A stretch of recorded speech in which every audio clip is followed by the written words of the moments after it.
Hey, Apophis here. So I've been playing the Dark Souls 3 Archthrones mod, and I'd have to say, visually, on an aesthetic level, I really like it, but there are some issues with the game's balance, and let's not even say like the Sekiro and Bloodborne movesets are the problem. It's actually more of a resource management issue. So here I'm actually attempting to do Necromancer Obediah with a +3 weapon, the Wignite Twin Axis, and it's pretty difficult because you find yourself doing so little damage to the boss in general. So it's kind of like a war of attrition. The boss has a lot of health, he's very fast, and does high damage. He also has an attack that will hit you when you're down or if you're basically pressuring him too much. But aside from that, in fact, I think everything in the Karthus region was designed for like, let's say, a +4 or +5 normal weapon. You could also probably acquire a +2 boss weapon by this point, but I didn't actually want to use that because I think that would, how do we say it? It wouldn't be the most likely outcome for what you have equipped at this point in time. You're more than likely to just have a +3 weapon. So I will just stop talking and I'll let you watch this footage for yourself, and we'll come back right after it finishes.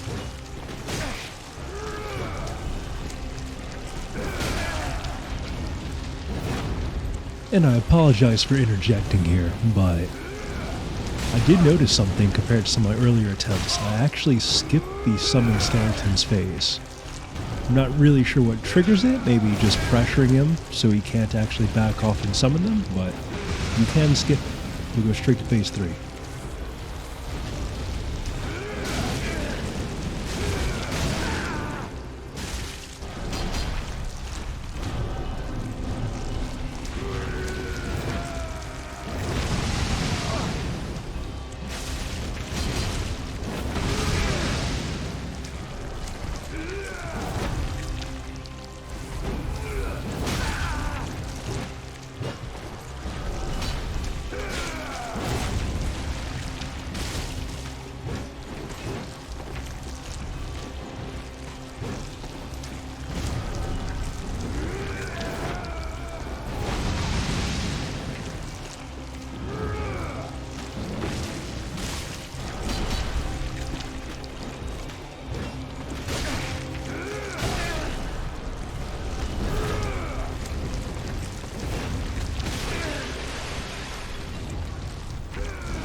So just for reference, the only enemies in this entire demo that drop large titanite are these follower enemies, and you can find them at this bonfire, which you get to after beating the first boss in Ilium Lois, then the Silver Knight Captain in the Burning Tower.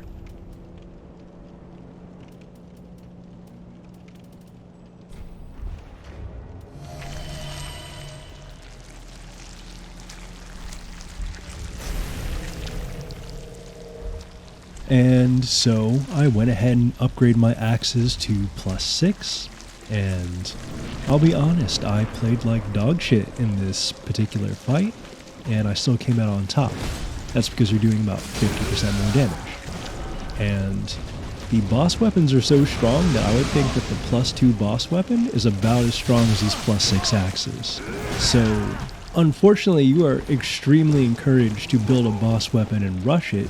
Basically, by increasing your damage, you're taking pressure off of yourself.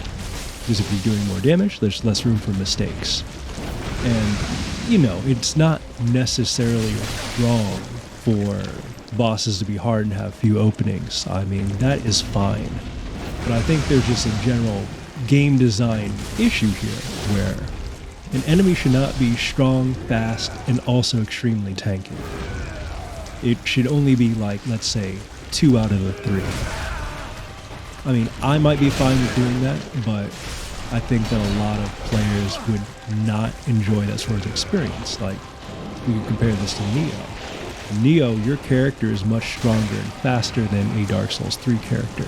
So it's actually fine for bosses to have very minuscule openings, because you could actually dodge around and maybe get an attack or two in before they even finish their second hit. Or just the fact that your character is just going to be stronger in general and has other outside factors that enable them to either recover their life or mitigate damage in ways that are not available in this game.